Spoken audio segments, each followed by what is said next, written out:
Welcome in to this week's episode of the new named podcast, GRP, Garner Racing Podcast. Thank you guys for listening, liking, and subscribing. The one from last week's doing pretty good, and I thank you guys for liking it, and I thank you guys for watching all the videos. Big excitement this weekend across the board in all of the racing. It was a big weekend at Sayre Speedway. They had a demolition derby. Awesome turnout. The crowd, the stands were live. They were there. Brought a lot of excitement to the races. They changed the running order a little bit this weekend. Started out with the Road Warrior. They went to Buzz, and then Pure Street, then us. There was a pretty good turnout in all the divisions, if I'm not mistaken.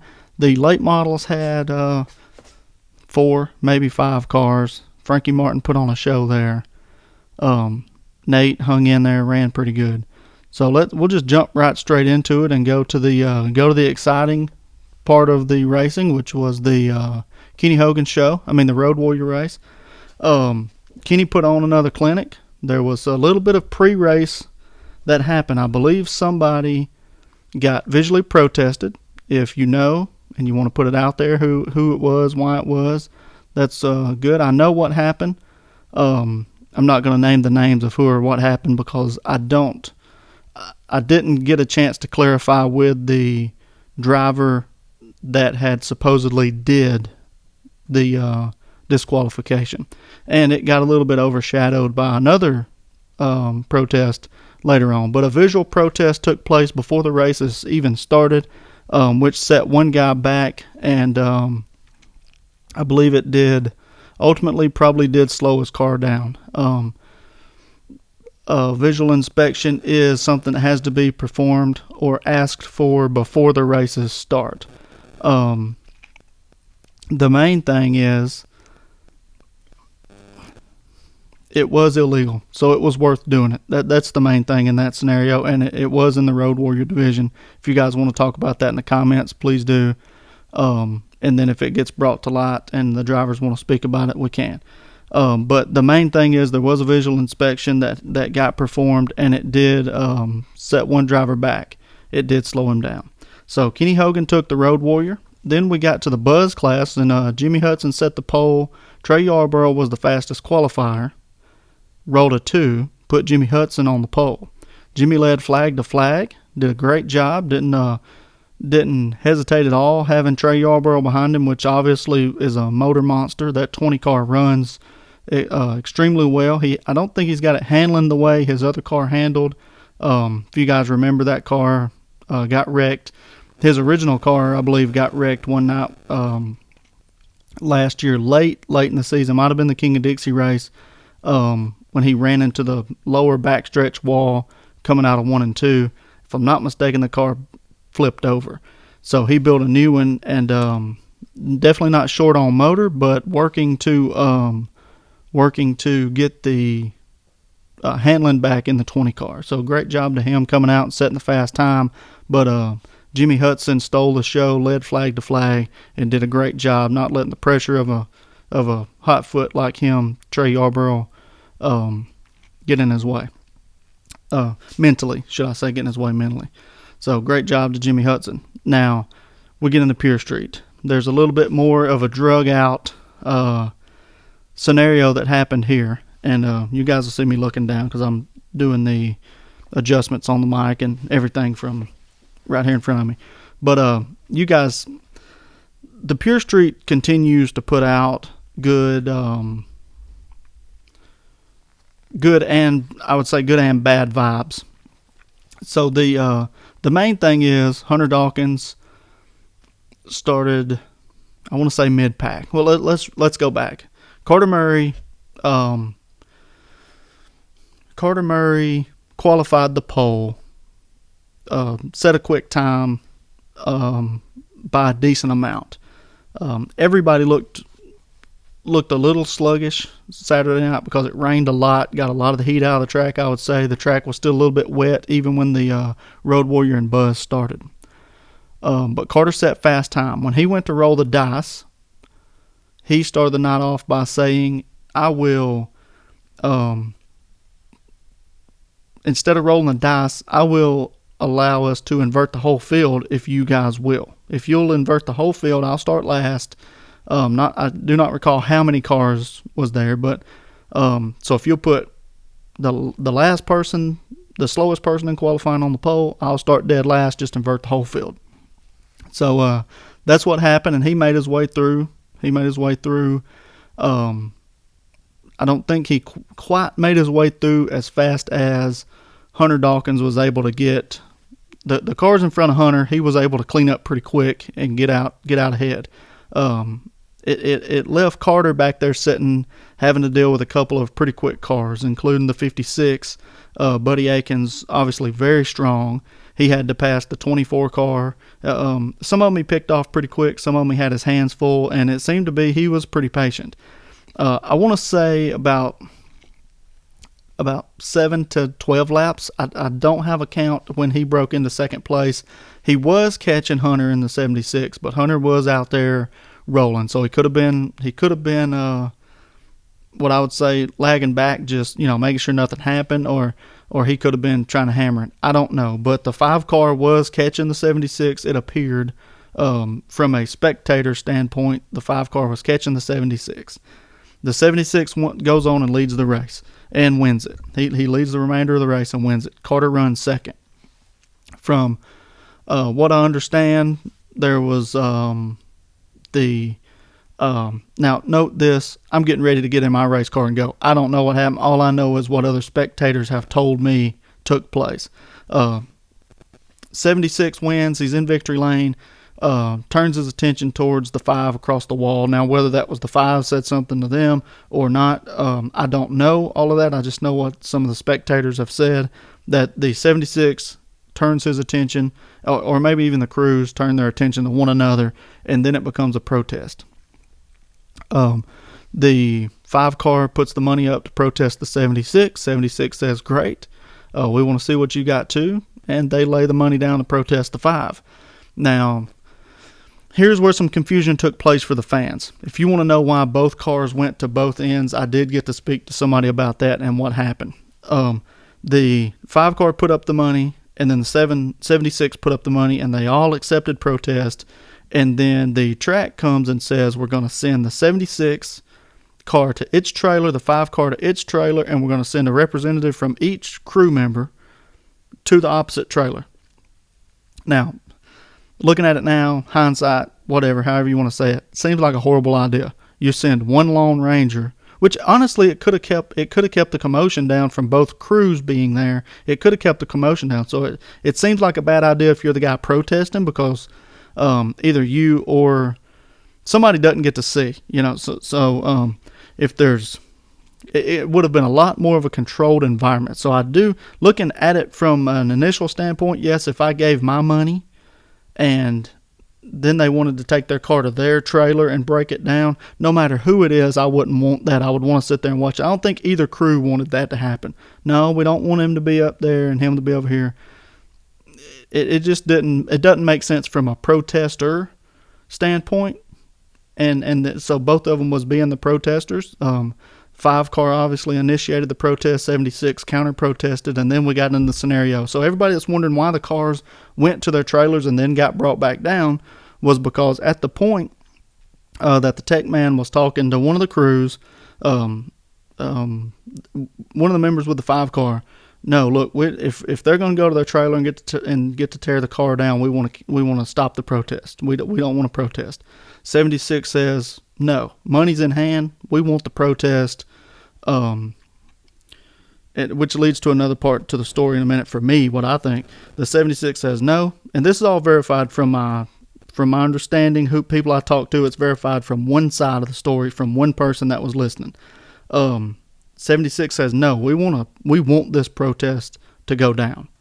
We want to see what they got, and we don't mind them seeing what we got. So the protest continued. They left both cars there. Barry Martin was the one that come down and watched them take the cars apart. This happened all after the races. not completely after the races. I think they was, yeah, no, you know what? Yeah, I think it was completely after the demo derby. I do think it was completely after the demo derby. But Barry Martin stepped up and said, I'll be the one that does the work here and help BAM do the protest. Now, they had Eric standing over the 5 watching the 5 car, and then BAM was there kind of in the middle watching both cars, what took place, and Barry and BAM did the protest together. Now, what was revealed, what came out of it was the 76 was illegal. I won't say what was illegal. I'm not sure that they would even mind, but scroll your Facebook if you want to. I'm not going to put anybody's parts business out there. I didn't do it earlier in the year with Daryl, and I'm not going to do it with Hunter Dawkins and Shannon and those guys. So if you want to know what got deemed illegal, if somebody else wants to tell you, that's fine. I'm not going to. But the 76 was deemed illegal after a thorough investigation is what I would call it, from the top end. I don't think they broke to the bottom end of the 76, but they did go ahead and go all the way and pull the inspection plug on the 5 car. And the reason why that is, and there was a lot of people, they should check the bottom of his. He's already deemed illegal, so it doesn't matter to do any more. So there's no reason in pulling the inspection plug. If the other crew accepts, hey, yes, he's illegal, but it's obvious if they want to find something wrong with the 5 car, they've got to go deeper than they was at. So they go ahead, and it's not like both crews was getting to see it. That's another part of it.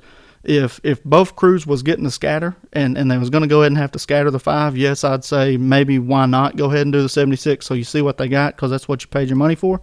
But they wasn't. Barry Martin was the only one getting to see, obviously people standing around, but nobody was able to see his gauges or see his mics or anything like that.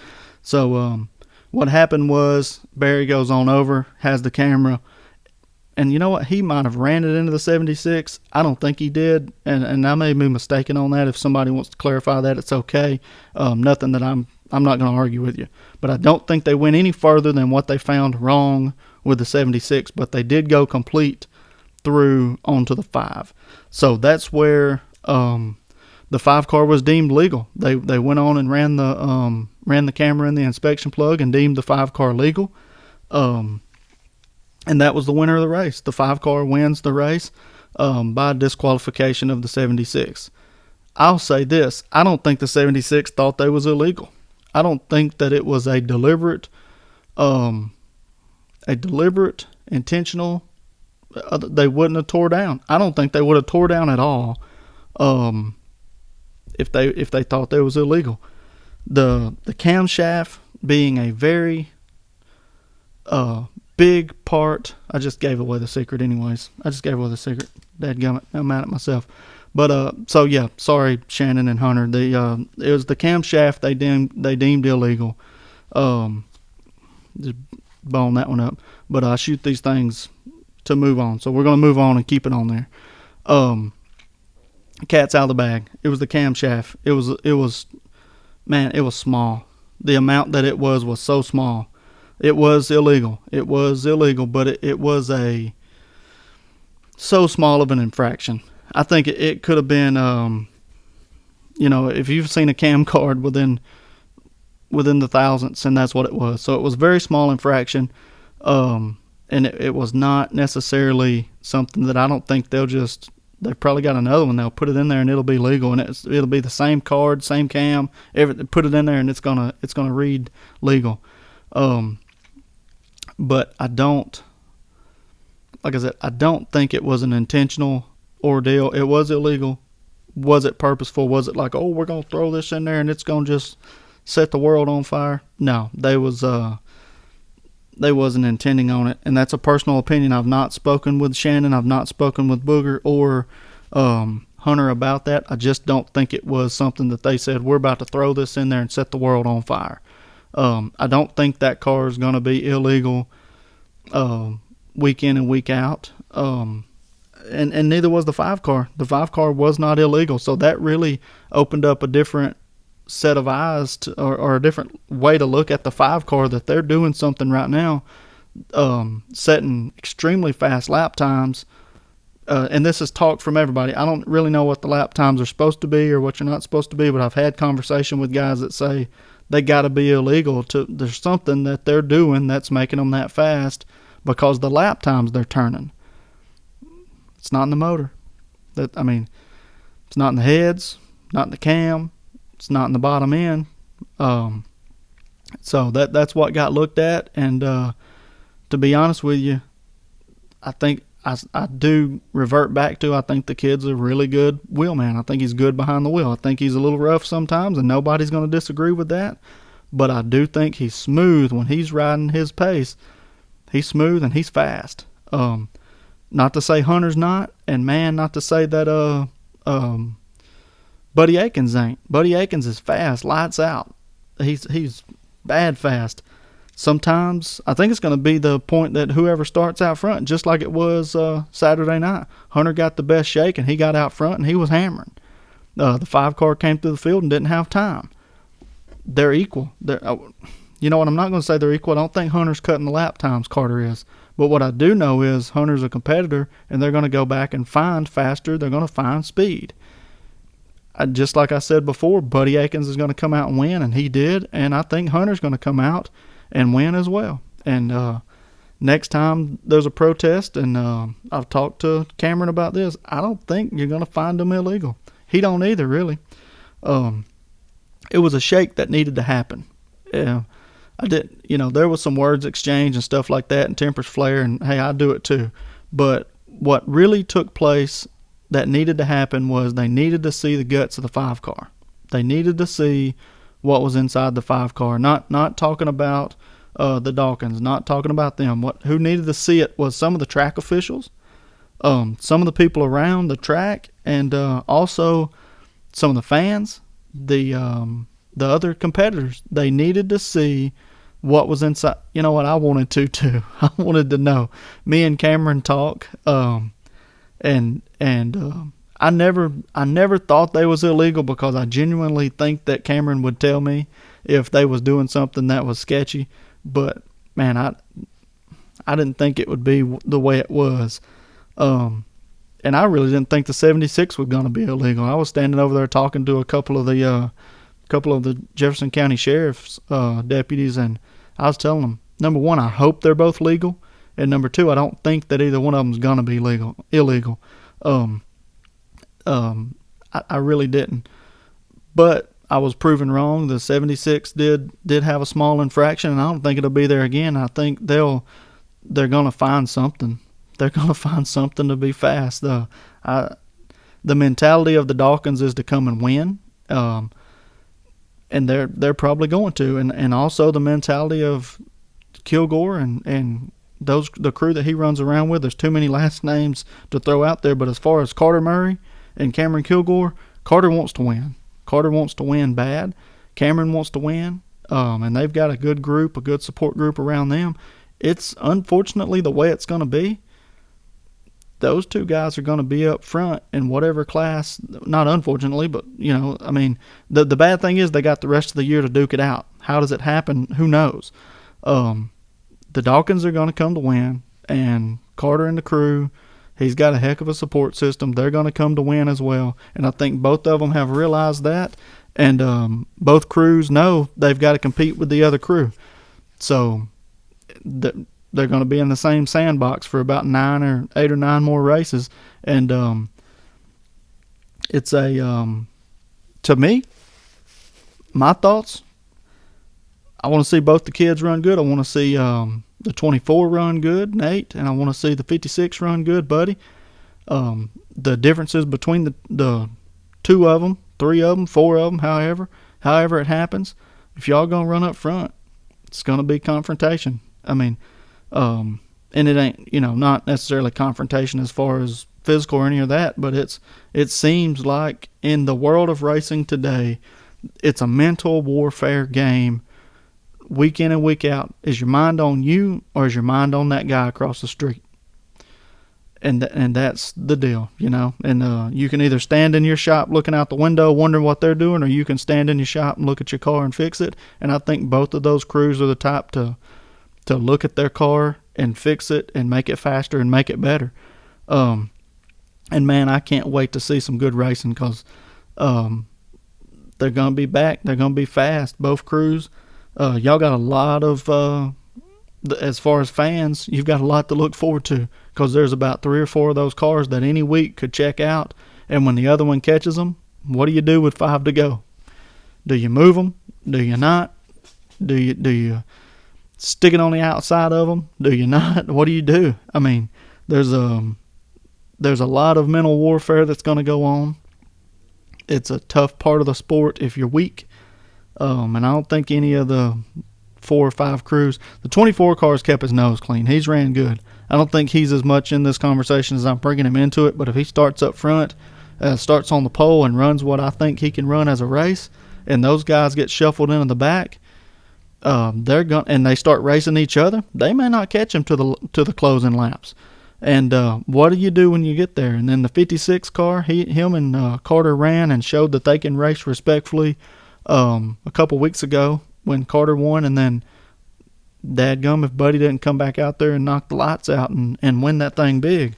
So the 56 got something.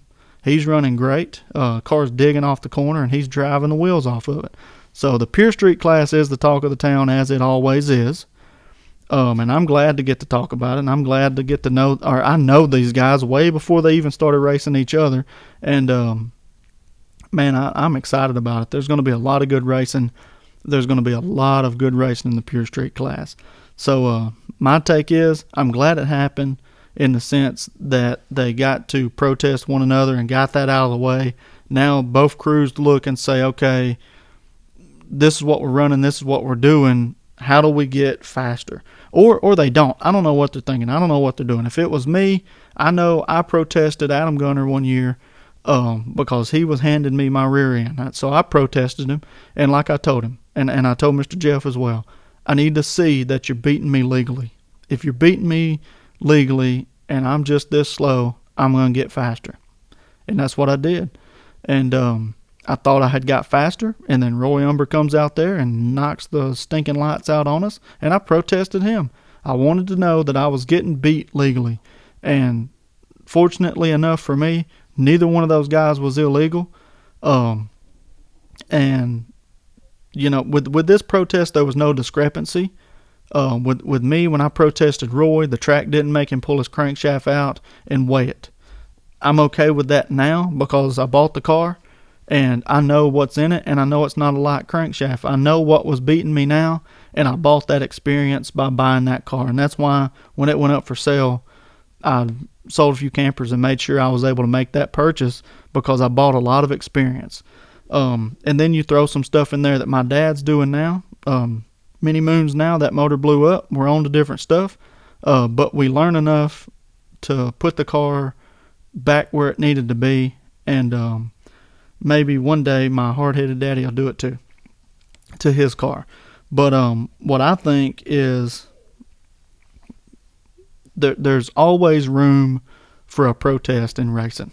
And I've heard talks, and if I'm lucky enough ever to get protested, what I will do is, hopefully, in my mind, I will be able to say that it's actually, in a weird way, it's an honor to say they thought you was fast enough to protest you and see what you're doing. And that's, you know, the good thing is Sayre isn't going to bust it open and let everybody see what you're doing. They're going to tech it and say, yes, it's legal, and you're going to get to look and say, yeah, it's legal. And so in our class, good thing is there's no rules, just the crankshaft.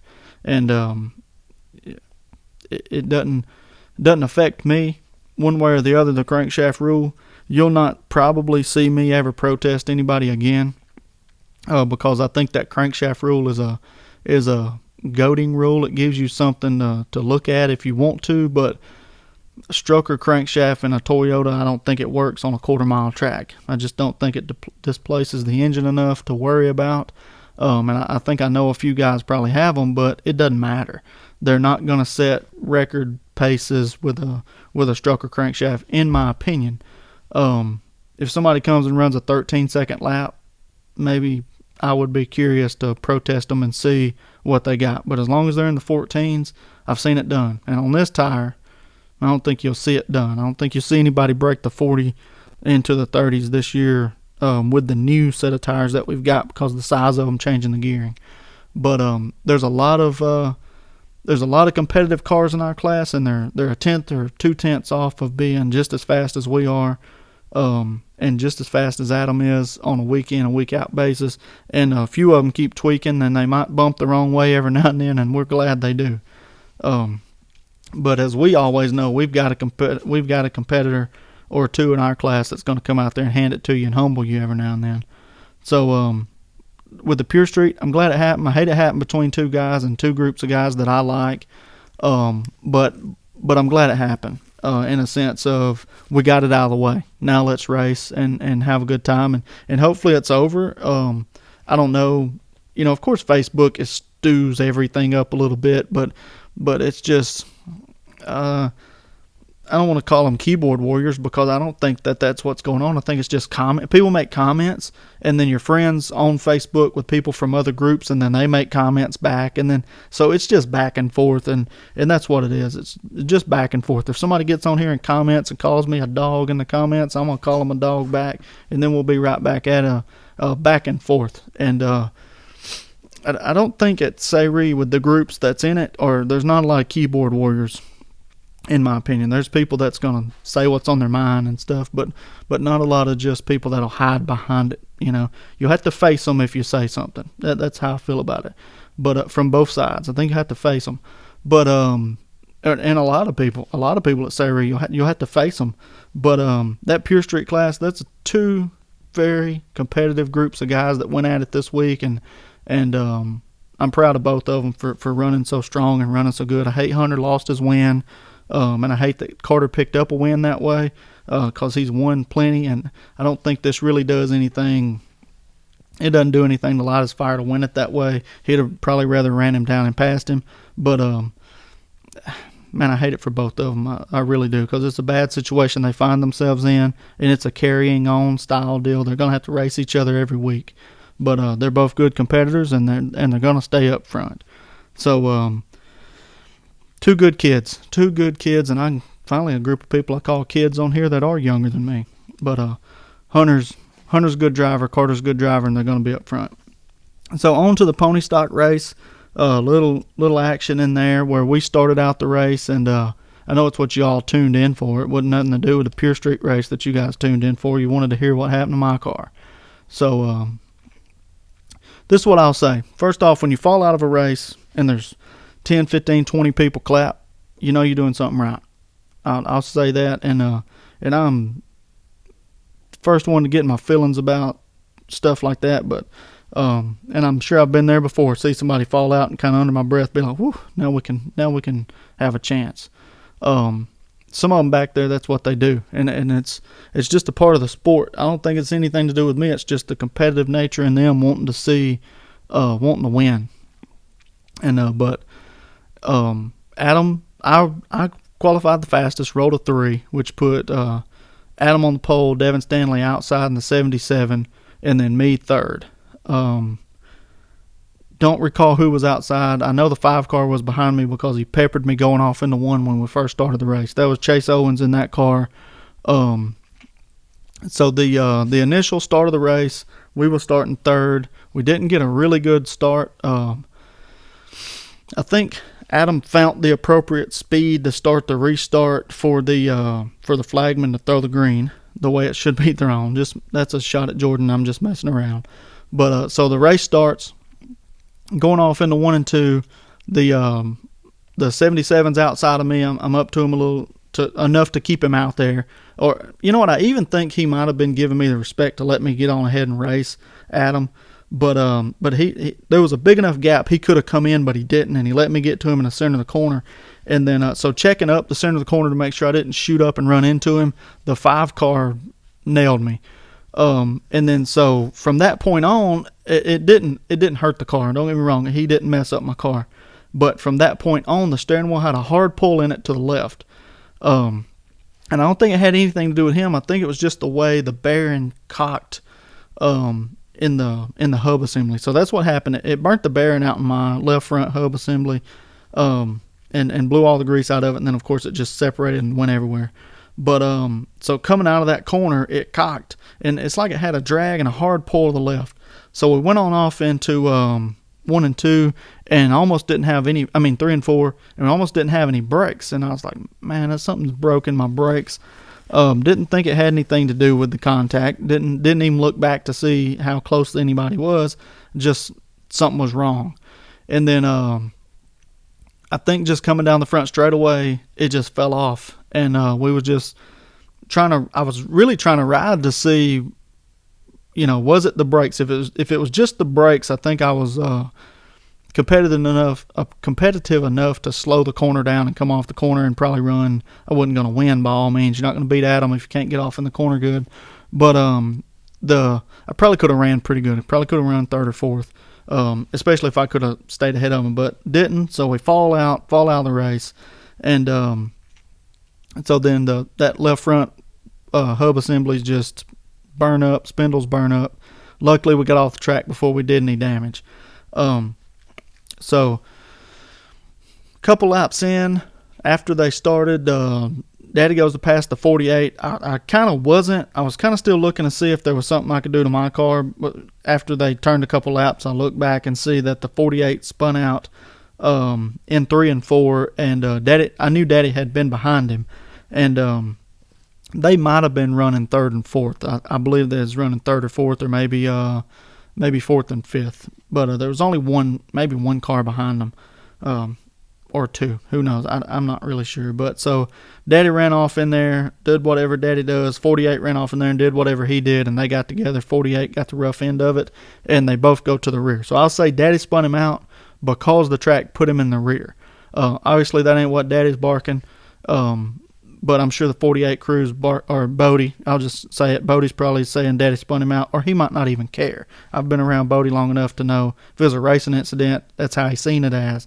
But if it wouldn't, I don't think he thinks Daddy wrecked him intentionally. They've been around each other a lot. But anyways, that was Brandon Burchett in the 48 car, and so two new drivers, relatively not new, but they're new in that car. So Brandon Burchett was in the 48. Devin Stanley's in the 77 for the second week in a row. So Devin's running second, running pretty good. I believe Chase Owens is running third. And Daddy's battling back with the 48. I think they passed the 7, and then they get up by him. And the 77 spins sideways, trying to get in. He's racing at him, gets in the corner too hard, spins sideways. Daddy comes around through, and it just, boom, barely clipped him. I mean, enough to rip a tire and a rim off, and pulled the tie rod, busted the tie rod out of it. So that tire's just dangling, flopping back and forth. Obviously, the rim and the tires messed up a little bit there, but nothing else really happened. Didn't even hit him with the nose piece. It just grazed the wheel and tire, didn't get the door or anything. Just boom, busted the tire, busted the tie rod. Just enough impact to tear something up. Not sure that it even messed up the 77 a lot. Might have just caved in a fender or something. But and I mean, just nicked enough metal to bust a tire and mess up the strut tower. So we got into a little bit of a fuss and match with the 77. Not Devin, but Joseph, and that was I had a little overreaction there. I was going out with the jack and to jack the car up, and I thought I heard him say something that I took as an intent of saying something about Daddy running into the 77. So we commits to getting a little close and talking there, and we was talking about what kind of shoes we like, and he likes spaghetti, and I'm not gonna say he likes Bud Light, because that would be a shot in today's world. But he was telling me what they do on the weekends, and I was telling him what we did. We was telling each other how much we love racing, and then when it was over, I was like, I screwed that up. He wouldn't. My dad told me he wasn't telling you anything, but that the tires are separated. And so I went over and apologized to Joseph in the 77. And me and him's always been able, if we had incidents on the track or something happened, we've talked about it. So that's why I wanted to give him that respect and go talk to him, because I was the one that created the confrontation. But settled it, squashed it, talked about what we're going to do for the 4th of July. And we really did talk about what we was going to do for the 4th of July. We was not telling each other how much we like racing to begin with. That was sarcasm. But yeah, so then we got that out of the way. Assessed the damage. Saw that we could fix all of it pretty simple. So that's what we did. I didn't throw out there to thank Paul Jean. Paul Jean put up $100 for the fastest qualifier in the mini mod that we didn't even know. I don't think anybody knew we was racing for the fastest qualifier money. But when I went to roll the dice, Eric handed me a little money there and said that it was from Paul Jean. So we went and told him thank you, and I'll tell him thank you here. I appreciate what you're doing for short track racing. He's done that with a couple of groups, but to be honest with you, Paul Jean does a lot more for short track racing than you could probably know. If you're fielding 3 cars, and no telling how many people he's helping otherwise, and Brett and those guys, if you're fielding 3 cars, you're helping short track racing, and you're putting a lot of work into it. Fielding 1 car is hard enough. Fielding 2, we know, 1 car is going to take slack. And then fielding a 3rd car, it's going to take even more time, effort, and energy. And so they're doing a lot for short track racing just by showing up with 3 race cars. And I think anybody will tell you that's putting a car on the track consistently, fielding 1's hard enough. That's a full-time job. So my dad says if you're going to be competitive, it's going to take 8 days a week, and then you got to work your day job to have money to do it. So you got to stack about 3 weeks worth of work into 1 week, and then the car still ain't ready, and you still ain't got enough money. So just get out there and do it. So thanks to those guys and Outlaw Chassis, Gene Field Services. Those guys are doing a lot for short track racing, and I'm assuming they're going to continue to do so. So a big shout out to them, and I appreciate the $100. I even appreciate more getting to watch you guys raising a couple of kids out there, young men, I should say, in the sport that is dying so fast. There's tons of fans, but we got to have more drivers. There should be 40 buzz cars out there right now, 40 street stocks. They're just not at the racetracks. There's not enough young people that have the drive to get out there and do it. And so they're raising them to not only know what hard work is, but know what competitive nature is like, and knowing that you're not always going to win. So, and that brings up a point. I was filling out the thing for Sayre, and I still didn't turn it in. So maybe I'll get it in there this week. And I asked my dad, what got you into racing? And he just, I guess you'd call it, snickered and said, I just started out of the blue. I don't really know. Me and some of your uncles just started racing one day. So something just sparked in his head that he wanted to raise me to spend all of my money in the wrong places. And spend all his in that same place. So beats bars, I guess you could say. But yeah, so a lot of excitement in the pony class, but it wasn't really that exciting. It really wasn't. Adam got the win, much needed. I won't bring up why I even think it's much needed, but not because of racing, but because of family. And I'm glad to see they got to do what they do in Victory Lane there this weekend, and we'll come back and try to do it next week, and hopefully he's there, and hopefully he's on his A game. The biggest part of this week was there was some talks between some people, and it wasn't anything that we didn't expect it to just be passed on, but it got said and it needed to get said. So not between me and Joseph, but other people. And so it's good to see a couple. I know for sure one respectful young man that came up and said something to me, and I did appreciate it, whether he knows it or not. And I think I did express that I appreciated it. But it's good. It's good, our sport. We can have our differences and rebound and come back together. So the racing was great all throughout. Nate, we'll get into the late model now.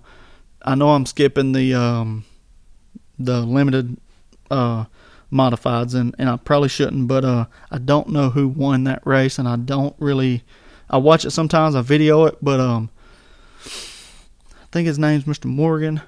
I don't know those guys personally, and that's my fault. I've never been around those guys much. The 25 and 26 putting on a smoke show. I'm assuming one of them won and one of them followed the other one and won second prize. So I know I can start out. It's coming back to me here. The 22 car led some laps.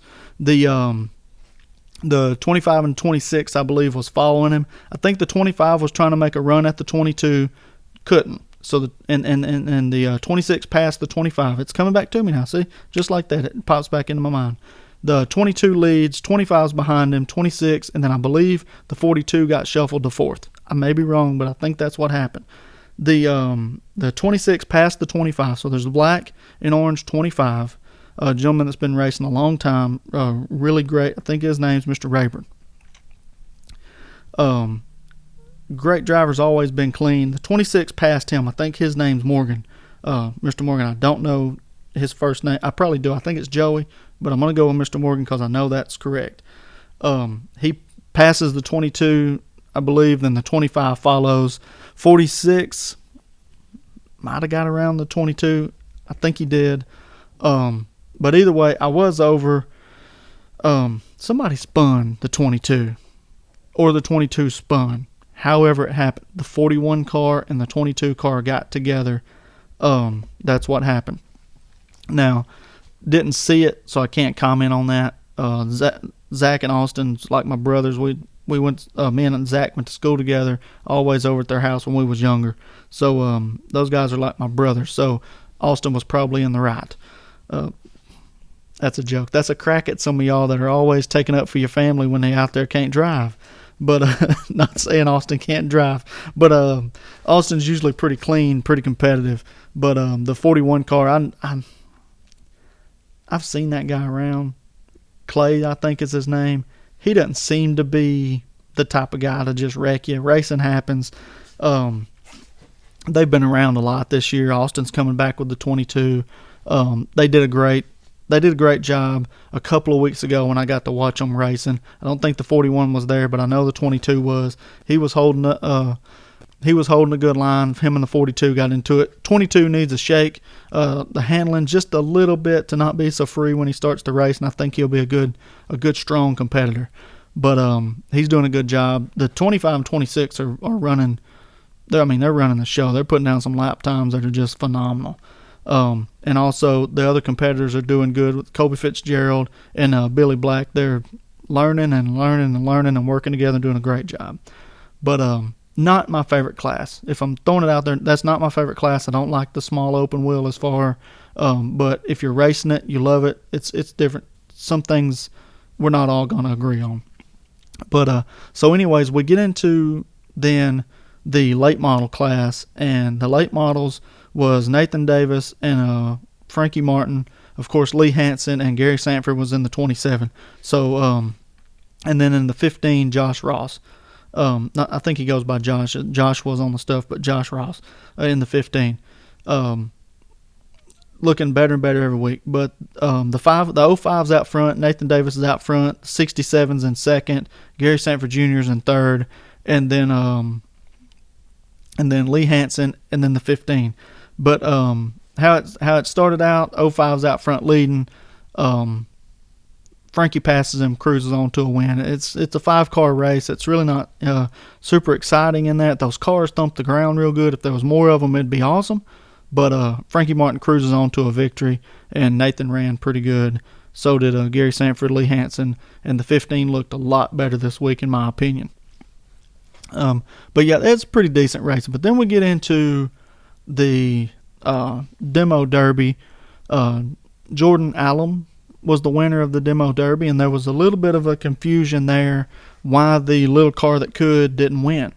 You guys was asking that on Facebook, and a couple guys was asking me. I believe they deemed him out of the derby earlier on because he was parked sitting there. The tow truck driver, I know his name and it ain't coming to me. And Mr. Blackburn, Alan Blackburn, and I'm losing my mind. But the tow truck driver, as you all know, Butch and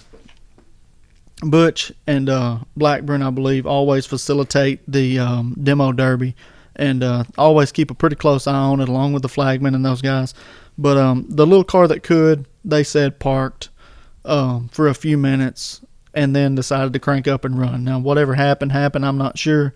I believe it was William Eccles in that car. Wild Bill was in that car, and they was doing a great job. The 269 of Jason Sanford just flat catches on fire.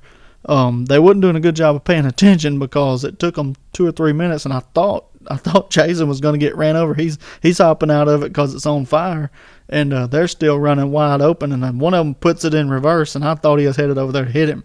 I did see the 269 get hit in the door by the van that won. I don't know what they deem illegal hits or not illegal hits, how intentional that hit is. One car rolling forward, one car coming back and hit. I'm not sure how intentional or how they determine the intent of that, but I'm sure Butch has got it handled. He's been doing it a long time. But Jordan Allen in the van wins. Great paint job for a 4th of July van. I mean, had an eagle on the hood, painted up. He put the time in it.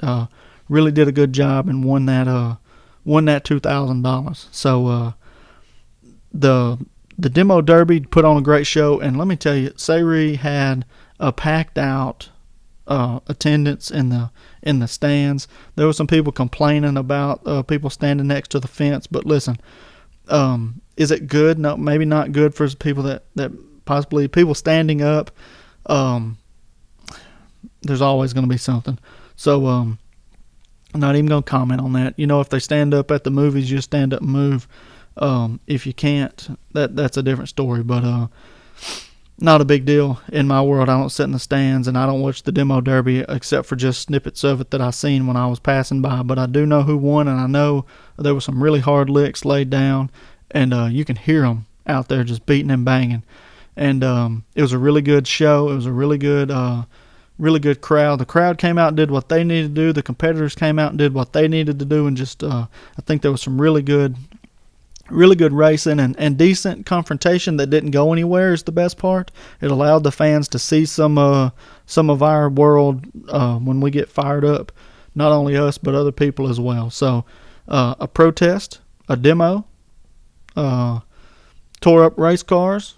You got to see it all, and you get to hear us talk about it. So it was a great week. But no, we didn't get to win. We didn't get to compete at all. We didn't put on the best performance, but that's part of it. That's part of racing. Congratulations to the guys that won.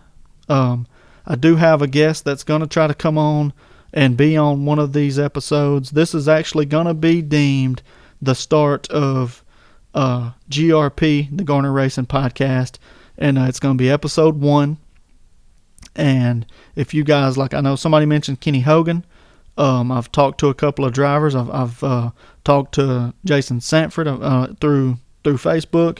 I've talked to Cameron Kilgore even before what happened this last weekend, just because I know he can come on and put some light on things that go on in the street stock in different classes. And if y'all know anybody else that you want to know, or you want to know more about, or you want to ask questions, get your comments in. What do you want me to ask those guys? What are questions that you want asked to somebody, and who is somebody you want on the podcast? Like I said, this is going to be deemed episode 1. Like it, comment, subscribe to the channel. There's going to be more to come, and hopefully we'll have your favorite driver on there with me. Or, well, I can't interview myself, so we'll have your second favorite driver on here with me sometime in the future. Thank you guys for watching.